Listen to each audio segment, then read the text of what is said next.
It's harvest time in southern Bangladesh, and once again it's a bumper crop. Deposited by rivers over thousands of years, these silty soils are amongst the most naturally fertile in the world. With average temperatures of over 20 degrees and abundant supplies of water, every patch of land in this area yields 3 different crops a year. As well as producing wheat, maize and sugarcane, this combinations help make Bangladesh the 4th largest rice producer in the world and the biggest producer of jute. But the same factors that have helped make this part of the world so fertile also make it highly susceptible to flooding. First, Bangladesh lies in a belt of onshore winds that bring monsoons between May and September every year. That means there's a period of torrential rain, when up to a metre can fall in a single day.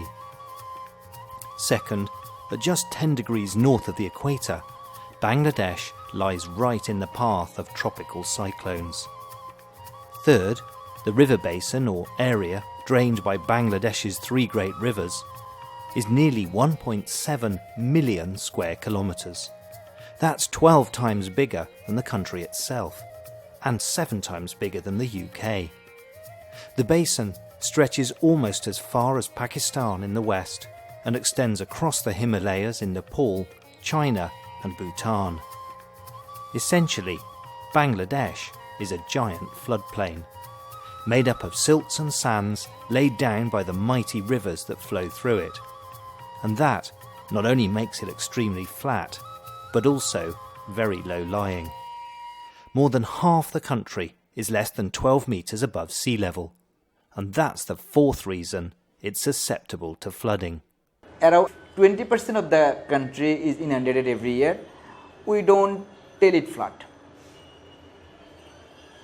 because our people, our economy, our farmers, they are ready for welcoming a certain level of water.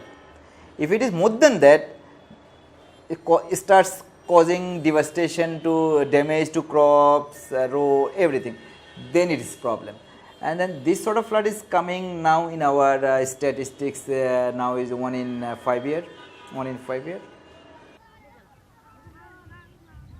Here, rice is being grown on a fertile patch of riverbed. In a few weeks, this area will be underwater, but by then the crop will have been harvested.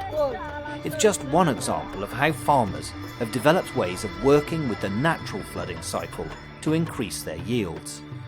But human activity means Bangladesh's natural flooding cycle is changing. Catastrophic flooding events are not only becoming more frequent, but also more severe.